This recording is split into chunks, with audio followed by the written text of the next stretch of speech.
ఆ, మనం మొన్ననే జగన్మోహన్ రెడ్డి గారి మేనిఫెస్టోను విశ్లేషణ చేసి చూస్తూ ఒక మాట అన్నాను. జగన్మోహన్ రెడ్డి గారు గెలిస్తే దురదృష్టవంతుడు, ఓడితే అదృష్టవంతుడు అని. ఈరోజు ఈ మేనిఫెస్టో చూసిన తర్వాత వారిని గురించి నేనేమన్నానో చంద్రబాబు నాయుడు గారికి కూడా అదే వర్తిస్తుంది. ఎందుకంటే ఇది ఆయనకి ఎంత అది అమలు చేయటానికి వీలు కాని మేనిఫెస్టోను, ఇది కూడా అట్లాంటి మేనిఫెస్టోనే. ఒక రకంగా ఉమ్మడి మేనిఫెస్టో. అంటే బీజేపీ కాస్త అట్టిముట్టనట్టే ఉంది. నేను మొదటి నుంచి అది కూడా చెప్తూ ఉన్నాను, చాలా ఇష్యూస్లో క్లారిటీ లేదు. వాళ్ళు ప్రామిస్ చేసేదానికి బీజేపీ పాలసీస్కు ఎక్కడో ఒక చోట ఒక ఉమ్మడి మేనిఫెస్టో పెట్టుకొని ముందుకు పోకపోతే ఆ తర్వాత ఇబ్బంది అవుతుంది అని అన్నాను. మంచిది, ఉమ్మడి మేనిఫెస్టో కాకుండా అసలు మేనిఫెస్టోకు మేము కాస్త దూరంగా ఉన్నామన్నట్టే బిహేవ్ చేశారు. మేనిఫెస్టో బేసిక్గా టీడీపీ జనసేన మేనిఫెస్టోగానే వెళ్తూ ఉన్నది. సరే, మా మద్దతు ఉంటుందనేది అది మాట. దానిని పూర్తిగా బీజేపీ ఓనప్ చేసుకోవటం మంచిదని నేను భావిస్తూ ఉన్నాను. ఎందుకంటే ఎటు తిరిగి ఇది అమలు చేయటానికి వీలు లేని మేనిఫెస్టో. దీన్ని ఓనప్ చేసుకుంటే సెంట్రల్లో వాళ్ళు వచ్చిన తర్వాత వాళ్ళు రెస్పాన్సిబుల్ అవుతారు. ఇన్ఫ్యాక్ట్ ఒక తడవ వెనక్కి వెళ్ళి కనుక అనలైజ్ చేస్తే 2014 అప్పుడు జనసేన కంటెస్ట్లో లేదనుకోండి, తెలుగుదేశం కంటెస్ట్లో ఉంది, బీజేపీ కంటెస్ట్లో ఉంది, అలయన్స్గా కంటెస్ట్లో ఉంది. అలయన్స్గా కంటెస్ట్లో ఉన్నారు కానీ ఇండిపెండెంట్ మేనిఫెస్టోస్తో ఎలక్షన్స్కి వెళ్ళిపోయినారు. బీజేపీ మేనిఫెస్టో సపరేట్గా ఉంది, తెలుగుదేశం మేనిఫెస్టో సపరేట్గా ఉంది. ఇక 2019లో అలయన్స్ లేదు, బీజేపీ మేనిఫెస్టో సపరేట్గా తయారు చేసుకున్నాం. ఇన్ఫ్యాక్ట్ 2019లో నేను చాలా ప్రధాన పాత్ర పోషించాను మేనిఫెస్టో డ్రాఫ్ట్ చేయడానికి. కన్నా లక్ష్మీనారాయణ గారు అప్పుడు chairman, president, BJP president Andhra. ఆయన ఇదే రకంలో అన్నీ పెట్టించాడు. ఈ ప్రజాకర్షణ పథకాలు చాలా పెట్టించాడు. ఎందుకంటే కాంపిటేటివ్గా ఉండాలి, అందరితో పాటు మనం కూడా ఉండాలని. బట్ ఫైనల్ ఆ రోజు రిలీజ్ చేస్తారనంగా పీయూష్ గోయల్ వచ్చారు, విజయవాడలో రిలీజ్ చేశాము. జీవీఎల్ గారు కూర్చొని మొత్తం చదివి నేషనల్ మేనిఫెస్టోను ఏవేవైతే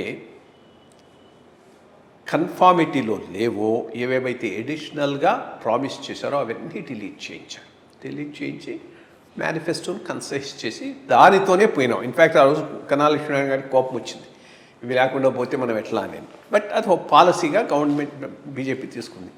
అంత కన్సిస్టెంట్ పాలసీతో ఉన్న పార్టీ ఈ రకమైన మేనిఫెస్టోకు ఓనప్ చేసుకొని పార్టీ అవుతుందని నేను అనుకోలేదు.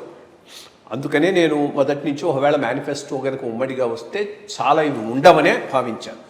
బట్ ఎట్లా చేసుకున్నారంటే వాళ్ళు కలవకుండా వీళ్ళు కలిసి చేసుకునేటట్టుగా ఇన్ఫార్మల్ అగ్రిమెంట్లో కాస్త దూరంగా జరిగి వీళ్ళు ఇష్టం వచ్చినట్టు చేసుకొని ఇచ్చారు. అది ఆ రకంగా వచ్చినటువంటిది మేనిఫెస్టో. అక్కడ ఏదైతే వర్తిస్తుందో ఇది అక్కడ వర్తిస్తుంది. ఇదే కాంపిటీటివ్ పాపులిజం, పోటీ ప్రజాకర్షణ విధానంలో రాజకీయ పార్టీలకు కూడా తప్పటం లేదు, కానీ అమలు చేయలేరు. పాతకాలంలో అయితే మేనిఫెస్టోని ఎవరు పట్టించుకునేవాళ్ళు కాదు, చదివేవాళ్ళు కూడా కాదు. ఇప్పుడు మేనిఫెస్టోని చదువుతున్నారు, ఏముంది, ఎందుకు ఇవ్వటం లేదని అడుగుతున్నారు.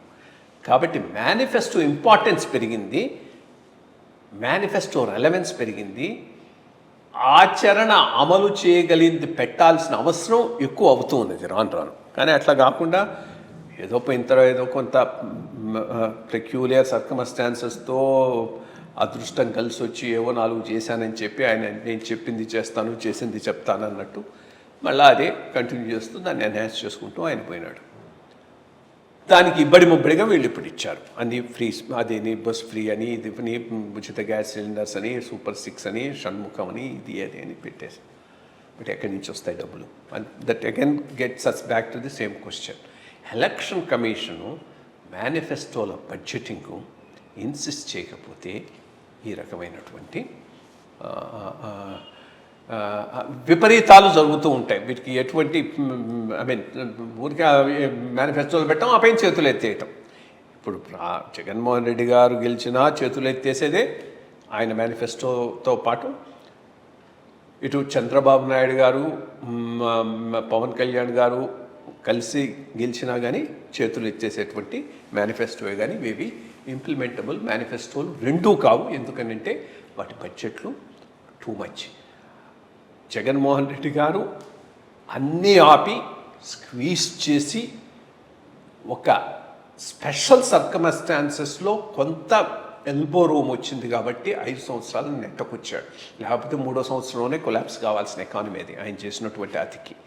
ఇప్పుడు అదే నేను చేస్తానని అంటే 6 నెలల్లో ఎక్స్పోజ్ అయిపోతాడు గెలిస్తే.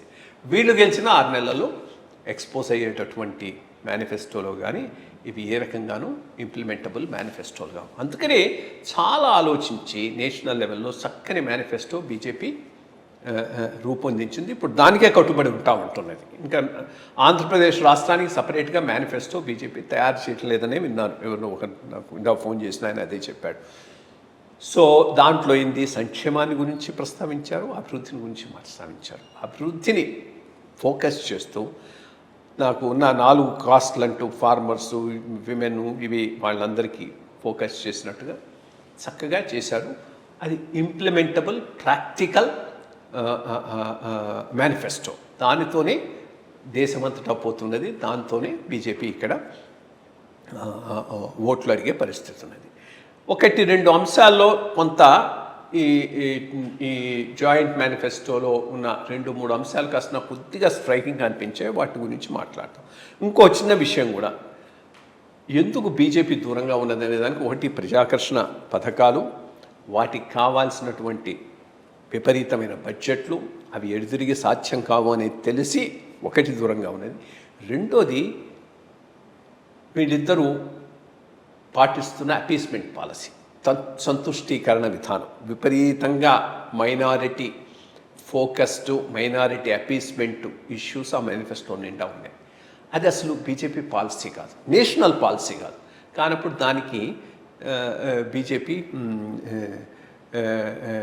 అసోసియేట్ అవుతుందని నేను అనుకోను. సో అదొక మేజర్ పాయింట్ కాస్త బీజేపీ పక్కకు జరగటానికి.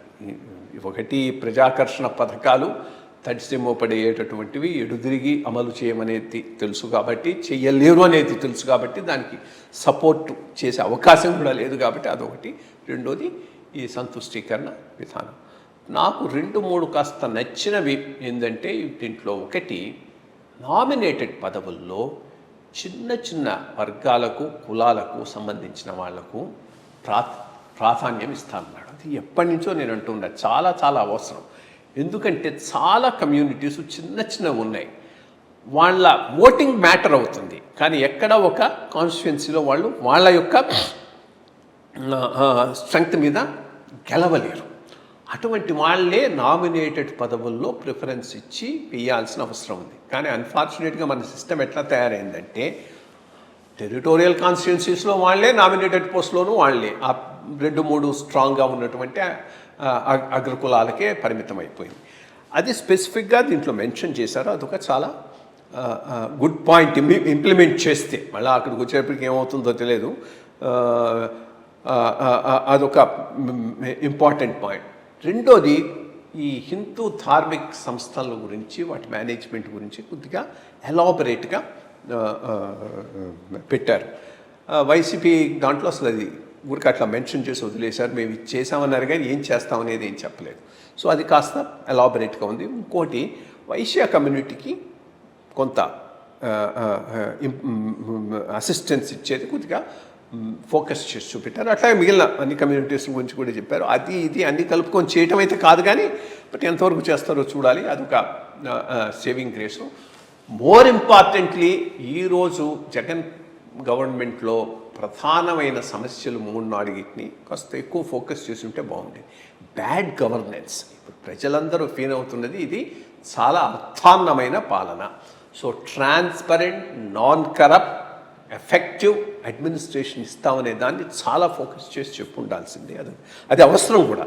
అది ఆ పాయింట్లో ఈ 5 ఏళ్ళు ఈ గవర్నమెంట్ పూర్తిగా ఫెయిల్ అయింది.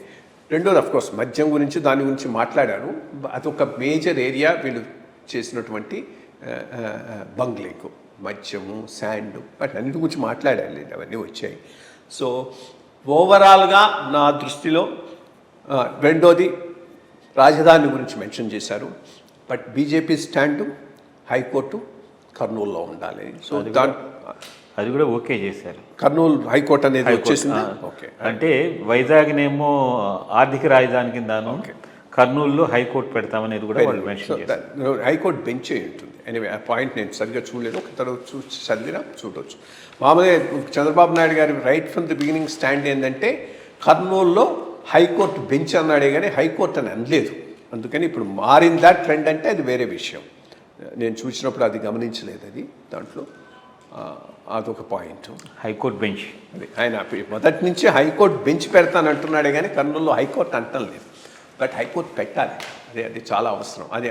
అది బీజేపీ సిద్ధాంతం. ఇది ఇప్పుడు కాదు, 2019లో కూడా దాన్ని మేనిఫెస్టోలో పెట్టాం. సో దానికి కమిట్ అయి ఉన్నది. సో అది అందుకనే దీంట్లో దే కెనాట్ అసోసియేట్ అని నేను అనుకున్నాను. అదే రకంగా అయింది.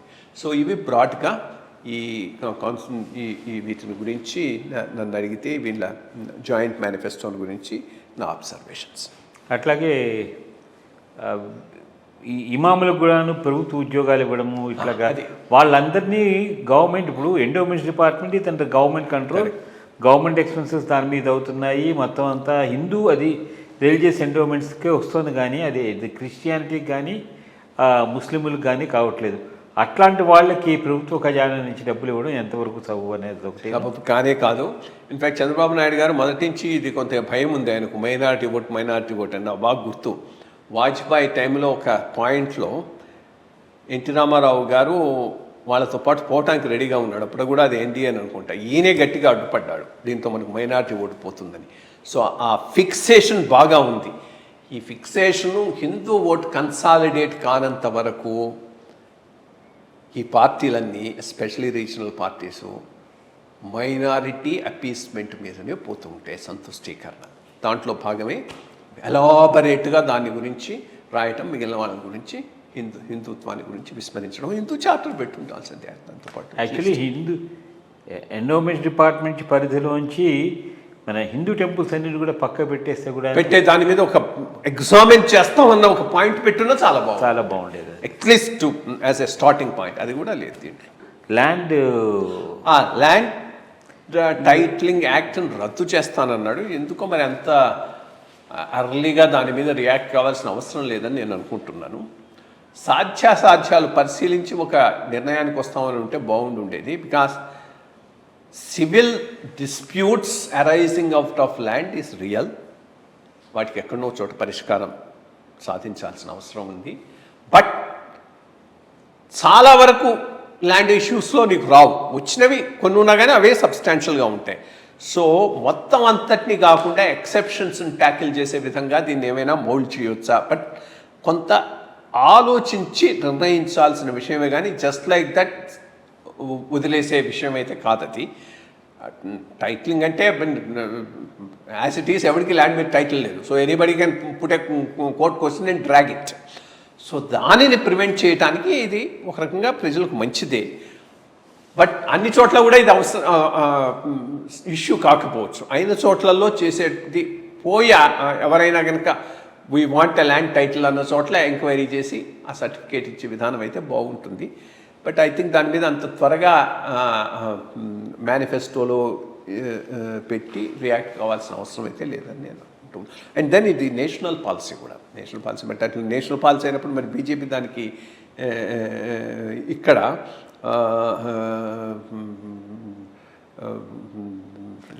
ఒక పార్టీ ఎట్లా అవుతుంది, ఛాన్స్ లేదు.